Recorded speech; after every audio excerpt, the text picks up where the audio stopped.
Hello friends, स्वागत है आपका हमारे यूट्यूब चैनल पर। तो आज हम बाल विकास के मोस्ट इम्पोर्टेंट क्वेश्चन करने जा रहे हैं, जो एमपी टेट वर्ग 2, वर्ग 3, C TET, UP TET, REET सभी के लिए ही इम्पोर्टेंट हैं। तो अगर आप सभी ने हमारे चैनल को सब्सक्राइब नहीं किया हो तो सब्सक्राइब जरूर कर लें, ताकि नोटिफिकेशन सबसे पहले आपके पास आए। तो आइए यहाँ पर हम स्टार्ट करते हैं। यहाँ पर पहला क्वेश्चन दे रखा है कि विकास का सिद्धांत कौन सा है। तो कौन सा है मतलब हमें विकास का सिद्धांत बताना है। तो विकास अचानक होता है, विकास निरंतर प्रक्रिया है, विकास रुक रुक कर होता है, या विकास समान रहता है। तो हमें पता है कि विकास एक निरंतर चलने वाली प्रक्रिया होती है, क्योंकि यह ना रुकता है, ना ही अचानक होता है, ना ही समान होता है। अगला क्वेश्चन है कि पियाजे के अनुसार संज्ञानात्मक विकास का पहला चरण होता है। तो पियाजे के अनुसार संज्ञानात्मक विकास का पहला चरण संवेदी कामक होता है, और दूसरा चरण पूर्व संक्रियात्मक अवस्था होता है, और तीसरा चरण मूर्त संक्रियात्मक अवस्था होता है, और चौथा चरण औपचारिक संक्रियात्मक अवस्था होता है। अगला क्वेश्चन है कि निकट विकास क्षेत्र जीपीडी किसने दिया था। तो यह किसने दिया था, पियाजे ने, स्किनर ने, वाइगोत्स्की ने, या कोहलर ने। तो निकट विकास क्षेत्र जीपीडी या वाइगोत्स्की के द्वारा दिया गया था। अगला क्वेश्चन है कि बुद्धि परीक्षण का प्रथम विकास किसने किया था। तो बीनेम, साइमन ने, टर्मन ने, स्पेरमैन ने, या थार्नडाइक ने। तो बुद्धि परीक्षण का प्रथम विकास बीने व साइमन नामक वैज्ञानिक के द्वारा दिया गया था। स्पेरमैन ने द्विखंड व त्रिखंड सिद्धांत दिया था। थार्नडाइक ने भी अनेक सिद्धांत जैसे प्रयत्न या भूल का सिद्धांत, प्रयास या त्रुटि का सिद्धांत, ये सब थार्नडाइक के द्वारा दिए गए थे। अगला क्वेश्चन है कि सीखने का प्रयत्न व भूल का सिद्धांत किसने दिया था। तो हमने पढ़ा था कि यह थार्नडाइक नामक वैज्ञानिक ने दिया था। और पियाजे ने संज्ञानात्मक विकास का सिद्धांत दिया था। अनुकरण द्वारा सीखना यह किसने बताया था। तो अनुकरण द्वारा सीखना अनुकरण मतलब किसी चीज को दोहराकर सीखना, यह किसने बताया था। तो यह बंडूरा नामक वैज्ञानिक के द्वारा बताया गया था। अगला क्वेश्चन है कि आईक्यू ज्ञात करने का सूत्र होता है। तो क्या होता है, MA/CA × 100, मतलब मानसिक बुद्धि बटे वास्तविक बुद्धि × 100।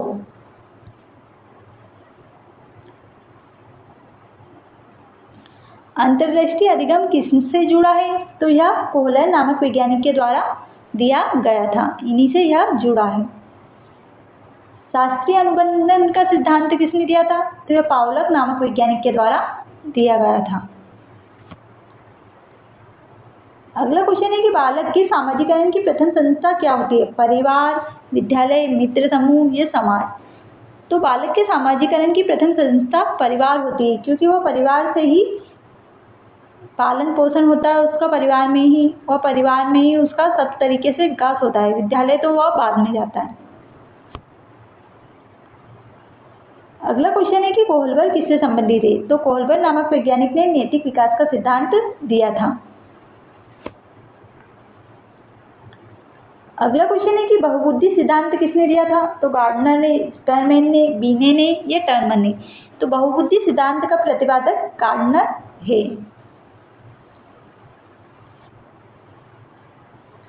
व्यक्तित्व मापन का मनोविश्लेषण सिद्धांत किसने दिया था। तो यह फ्रायड नामक वैज्ञानिक के द्वारा दिया गया था। अगला क्वेश्चन है कि करके सीखना सिद्धांत किसने दिया था। तो यह जॉन ड्यूई नामक वैज्ञानिक के द्वारा दिया गया था। अगला है कि सीखने का सिद्धांत जिसमें पुनर्बलन महत्वपूर्ण होता है, तो यह कौन सा होता है। तो यह ऑपरेटेड अनुबंधन होता है। अगला क्वेश्चन है कि विकास और वृद्धि में अंतर क्या होता है। दोनों समान होते हैं, वृद्धि मात्रात्मक होती है, विकास गुणात्मक होता है, विकास केवल शारीरिक होता है, या वृद्धि मानसिक होती है। तो विकास व वृद्धि में क्या अंतर होता है। तो मतलब वृद्धि तो मात्रात्मक होती है, मतलब वृद्धि को हम माप सकते हैं, जैसे कि हम इसकी वृद्धि कितनी हुई है हम इंच से माप सकते हैं।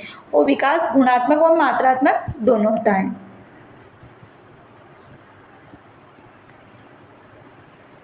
अगला क्वेश्चन है कि बाल केंद्रित शिक्षा के समर्थक कौन थे। तो बाल केंद्रित शिक्षा यानी बच्चों के लिए शिक्षा, यह रूसो नामक वैज्ञानिक के द्वारा बताया गया था।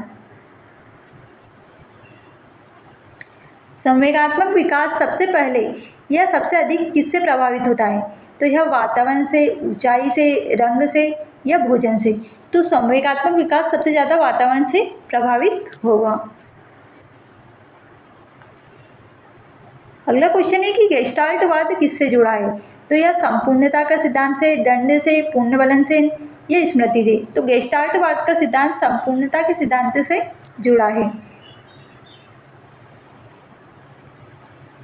अगला क्वेश्चन है कि बुद्धि का द्विकारक सिद्धांत किसने दिया था।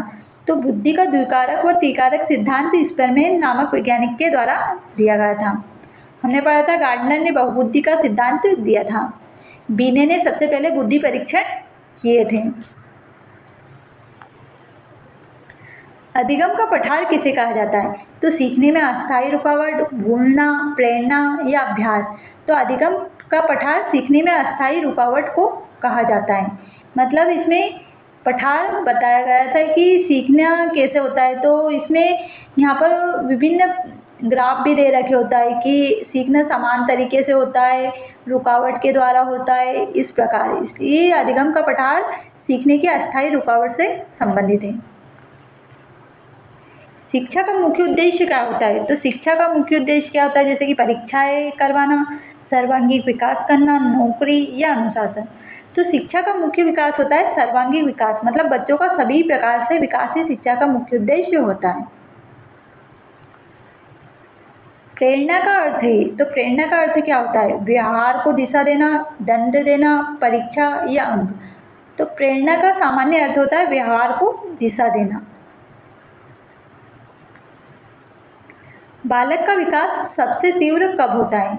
तो बालक का विकास सबसे तीव्र कब होता है, प्रारंभिक बाल्यावस्था में, किशोरावस्था में, वृद्धावस्था में या प्रौढ़ावस्था में। तो बालक का विकास सबसे तीव्र प्रारंभिक बाल्यावस्था में होता है, या शैशवावस्था में भी कर सकते हैं, शैशवावस्था में भी होता है।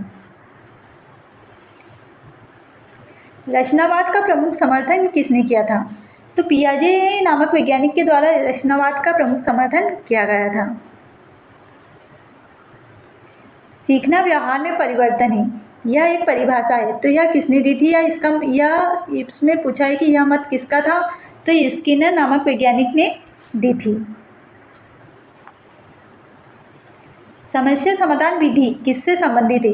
तो समस्या समाधान विधि जॉन डीवी नामक वैज्ञानिक से संबंधित है। किशोरावस्था को किसने तनाव या तूफान की अवस्था कहा था। तो यह स्टैनली हार नामक वैज्ञानिक के द्वारा कहा गया था कि किशोरावस्था को तनाव या तूफान की अवस्था कहते हैं। इसे किशोरावस्था को उथल पुथल की अवस्था भी कहते हैं और तनाव या तूफान की अवस्था भी कहते हैं। वंशानुक्रम की इकाई होती है। तो वंशानुक्रम की इकाई जीन होती है।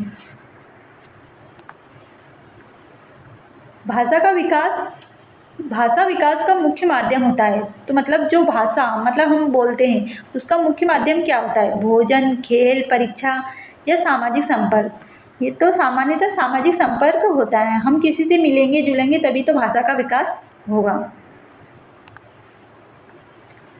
अगला क्वेश्चन है कि विशेष आवश्यकता वाले बच्चों को सामान्य कक्षा में पढ़ाया जाता है। तो विशेष आवश्यकता वाले बच्चों को समावेशी शिक्षा द्वारा, औपचारिक द्वारा, अनौपचारिक द्वारा या मुख्य शिक्षा द्वारा। तो विशेष आवश्यकता वाले बच्चों को भी हम समावेशी शिक्षा में ही पढ़ाते हैं। अधिगम का स्थानांतरण से क्या तात्पर्य, जैसे कि पूर्व ज्ञान का नए ज्ञान में उपयोग करना, भूलना, परीक्षा या अनुकरण। तो अब भूलना तो हो ही नहीं सकता, परीक्षा भी नहीं। अनुकरण वह होता है कि हम किसी चीज को दोहराते हैं। तो अधिगम का स्थानांतरण मतलब हमें पूर्व ज्ञान का नए ज्ञान में उपयोग करना है, या इसका सही आंसर होगा। मानसिक आयु की अवधारणा किसने दी थी। तो यह बीने नामक वैज्ञानिक के द्वारा दी गई थी।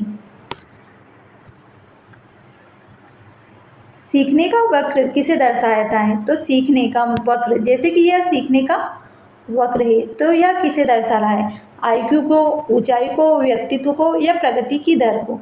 तो यह प्रगति की दर को दर्शाता है। सृजनात्मकता का संबंध होता है तो सृजनात्मकता मतलब किसी नई चीज को सोचना, विचारना या हमारे विचारों को नई दिशा देना। इसका अर्थ होता है जैसे कि नवीन विचार, स्मृति, अनुशासन या अभ्यास। तो सृजनात्मकता का संबंध नवीन विचार से होता है। प्रोत्साहन किस प्रकार का कारक है? तो प्रोत्साहन मतलब किसी चीज को हम प्रोत्साहन देते हैं तो यह प्रेरक है, बाधक है, जैविक है या भौतिक है? तो प्रोत्साहन देना ही यह प्रेरक के अंतर्गत आएगा, क्योंकि बाधक आ नहीं सकता, जैविक भी नहीं आ सकता और भौतिक भी नहीं आ सकता। बालक की रुचि आधारित शिक्षा किस सिद्धांत पर आधारित थी? बाल केंद्रीय शिक्षा, शिक्षक केंद्रीय शिक्षा, अनुशासन से या परीक्षा से? तो बालक की रुचि आधारित शिक्षा बाल केंद्रीय शिक्षा के अंतर्गत आती है। तैयारी का नियम किसने दिया था? तो तैयारी का नियम थार्नेडाइक ने, पाउलक ने, फ्रायड ने या गार्डनर ने? तो तैयारी का नियम भी थार्नेडाइक द्वारा दिया गया था। व्यवहारवाद का सिद्धांत या व्यवहारवाद का प्रमुख नाम किसे जाना जाता है? तो यह व्यवहारवाद का सिद्धांत स्किनर नामक वैज्ञानिक के द्वारा दिया गया था। बालक का विकास, बाल विकास का अध्ययन क्यों आवश्यक है? व्यक्तिगत विभिन्नता को समझने में, परीक्षा हेतु, अंक हेतु या समय हेतु? तो बाल विकास का अध्ययन व्यक्तिगत विभिन्नता को समझने के लिए जरूरी होता है, क्योंकि प्रत्येक बच्चों के सीखने की दर भिन्न भिन्न होती है। परिपक्वता का सिद्धांत किसने दिया था? तो यह परिपक्वता का सिद्धांत गेसेल नामक वैज्ञानिक के द्वारा दिया गया था। सीखने की सर्वोत्तम स्थिति क्या है? मतलब सीखना हम किस प्रकार सीख सकते हैं? प्रेरणा से, डर से, दंड से या दबाव से? तो इसमें प्रेरणा आएगा। संज्ञानात्मक विकास का सिद्धांत किसने दिया था? तो यह पियाजे नामक वैज्ञानिक के द्वारा दिया गया था। करके सीखना का दूसरा नाम है अनुभवात्मक द्वारा या अधिगम, दंड, अनुकरण या मौखिक शिक्षा? तो करके सीखना या अनुभवात्मक अधिगम के अंतर्गत आएगा। व्यक्तिगत विभिन्नता का अर्थ होता है, क्या होता है? प्रत्येक व्यक्ति का अलग अलग होना, सभी समान, केवल बुद्धि या केवल ऊंचाई? तो व्यक्तिगत विभिन्नता का अर्थ होता है प्रत्येक व्यक्ति अलग अलग होता है। अभिप्रेरणा कितने प्रकार की मानी जाती है? 2, 3, 4 या 5? तो अभिप्रेरणा 2 प्रकार की मानी जाती है, आंतरिक व बाह्य। अंतर्मुखी व्यक्तित्व का सिद्धांत किसने दिया था? अंतर्मुखी व्यक्ति वह होते हैं जो अपने आप में ही रहना पसंद करते हैं। तो यह सिद्धांत जुंग नामक वैज्ञानिक के द्वारा दिया गया था। जुंग आएगा यहाँ पर। अधिगम को प्रभावित करने वाला कारक है तो क्या होता है? अधिगम मतलब हमें सीखने को प्रभावित करने वाला कारक कौन सा नहीं है? तो कौन सा नहीं है? प्रेरणा, बुद्धि, रुचि या रक्त समूह? तो मतलब हमारे सीखने को प्रेरणा भी कर सकती है, बुद्धि भी कर सकती है, हमारी रुचि भी कर सकती है, लेकिन रक्त समूह यह इसका प्रभावित करने का कारक नहीं होता। शिक्षक की भूमिका क्या होनी चाहिए? तो शिक्षक की भूमिका मार्गदर्शक की, नियंत्रक की, दंडदाता की या निरीक्षक की? तो शिक्षक की भूमिका सामान्यतः मार्गदर्शक की ही होनी चाहिए। वो बच्चों को सिखाने वाला ही होना चाहिए कि और उसे सही दिशा दे सके। अगला क्वेश्चन है कि बाल विकास का मूल आधार है तो क्या है? बाल विकास का मूल आधार वंशानुक्रम हो, वातावरण दोनों, केवल वंशानुक्रम, केवल वातावरण या इनमें से कोई नहीं? तो बाल विकास का मुख्य आधार वंशानुक्रम और वातावरण दोनों होता है। इस प्रकार बच्चों आज हमने बाल विकास के बहुत ही इम्पोर्टेंट 50 क्वेश्चन किए। तो आप कमेंट कर जरूर बताएं कि आपको कितने क्वेश्चन आते थे और कितने नहीं आते थे, और हमारे चैनल को लाइक एवं शेयर एवं सब्सक्राइब कर जरूर जाएं। और अच्छे से पढ़ें, और एग्ज़ाम आने वाला है तो हमारे चैनल को सब्सक्राइब ज़रूर करें ताकि हम आपकी मदद कर सकें। Thank you so much and take care.